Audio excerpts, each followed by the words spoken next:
There was a time when this treat was worth more than gold. A time when a handful of its raw form could buy you a human being. It was worshipped as a literal gift from the gods, so sacred that only kings, warriors, and priests were permitted to drink it. And today, that same substance sits in a $2 wrapper on a gas station shelf, unwrapped by children, given as a casual Tuesday afternoon treat. But here's the part almost nobody knows.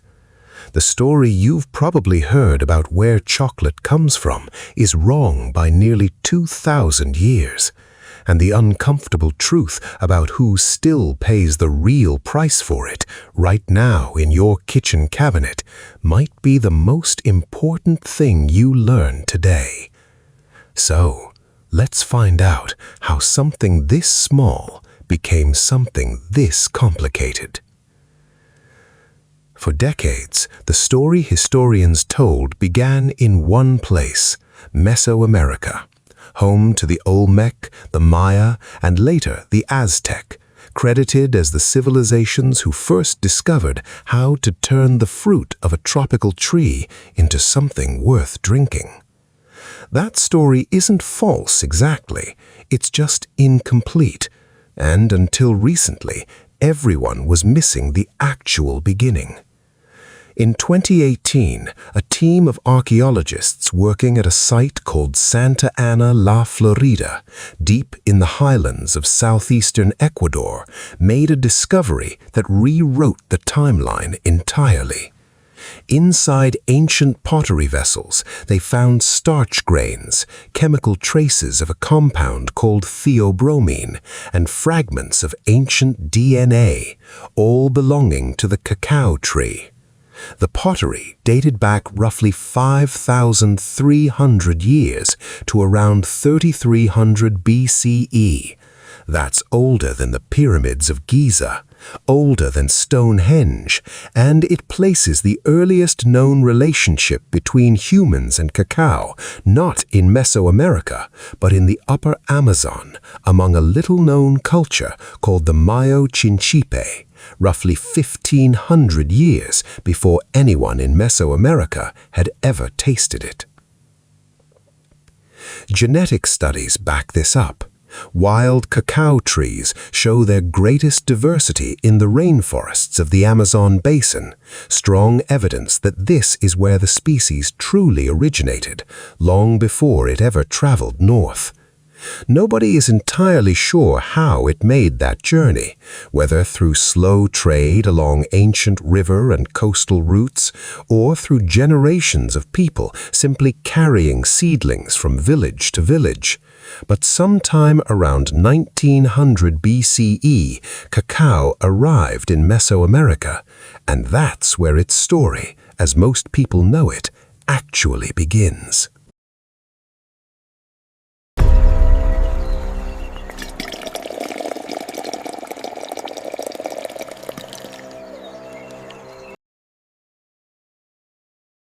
The Olmec were likely the first Mesoamerican civilization to process cacao into a drink, and the Maya who followed them elevated it into something close to a sacrament.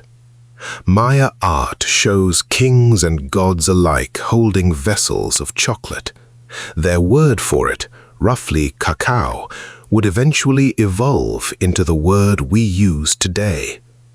But it was the Aztec Empire, centuries later, that turned this bitter beverage into something resembling an entire economic system. The Aztecs faced a problem. Their capital, Tenochtitlan, sat in the cool highlands of central Mexico, terrain where cacao simply could not grow. So instead, they demanded it as tribute from the lowland territories they controlled. Historical records describe staggering quantities flowing into the capital, warehouses reportedly holding tens of thousands of loads of cacao beans at a time. And because cacao was rare, durable, and universally desired, it didn't just get consumed, it it became currency. According to surviving Aztec records, a single cacao bean could buy you a fresh tamale. Roughly 10 beans could get you a rabbit, and by multiple historical accounts, around 100 beans, sometimes more, could purchase a human being. Chocolate, in its rawest form, quite literally had the power to determine the value of a human life. The drink itself, which the Aztecs called chocolatl, meaning something close to bitter water, bore almost no resemblance to what fills a candy wrapper today. It was thick, unsweetened, often mixed with chili peppers, cornmeal, and vanilla, and typically served cold. It was reserved almost exclusively for nobility, priests, and warriors, who reportedly drank it before battle for strength and focus. According to legend, the god Quetzalcoatl had stolen the cacao tree from paradise itself and gifted it to humanity, an act so generous that the other gods exiled him for it. And the most famous chocolate drinker in all Aztec history, the Emperor Moctezuma II, was said by some Spanish chroniclers to drink dozens of golden goblets of it a day. We should treat that specific number with some caution. Spanish accounts written decades after the fact often exaggerated Aztec excess to justify conquest. But what isn't in dispute is this. To the Aztec Empire, chocolate wasn't a treat. It was sacred, economic, and political all at once. That empire's obsession with chocolate would soon collide with an entirely different world.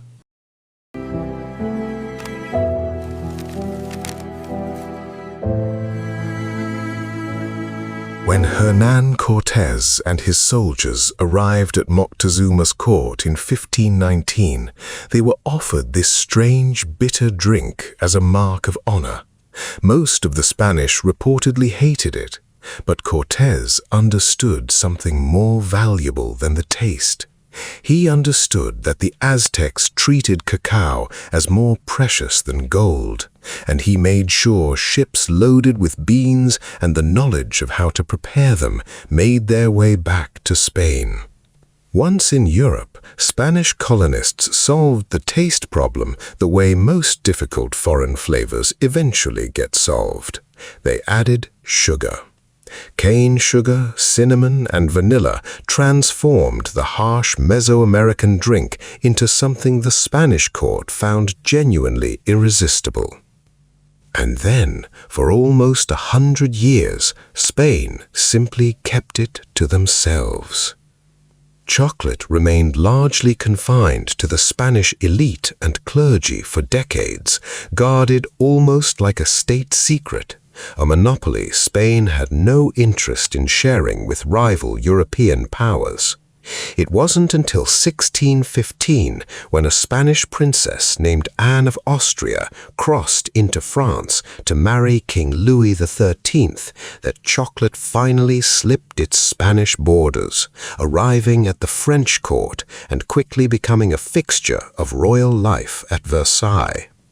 From there, it spread steadily across the continent, reaching England by the 1650s, where the first dedicated chocolate houses opened in London, exclusive social clubs where wealthy gentlemen gathered to drink, gossip, and conduct business over cups of imported luxury. For roughly 2 more centuries, chocolate remained exactly that, a drink. Expensive, exclusive, and entirely liquid. The chocolate bar, the version of this product that most of the world would eventually recognize, didn't exist yet.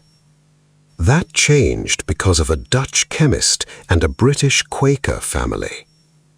In 1828, a chemist in Amsterdam named Conrad van Houten patented a hydraulic press capable of separating cacao's natural fat, its cocoa butter, from the rest of the roasted bean.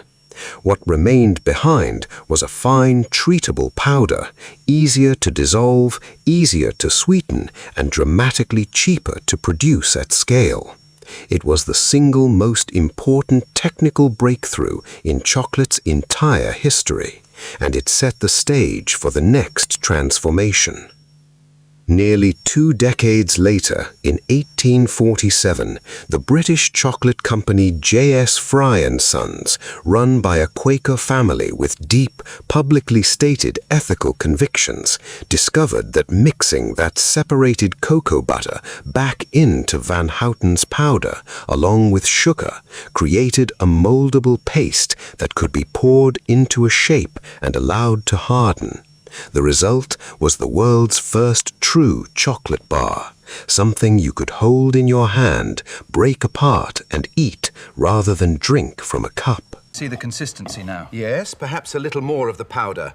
Ah, this is quite extraordinary.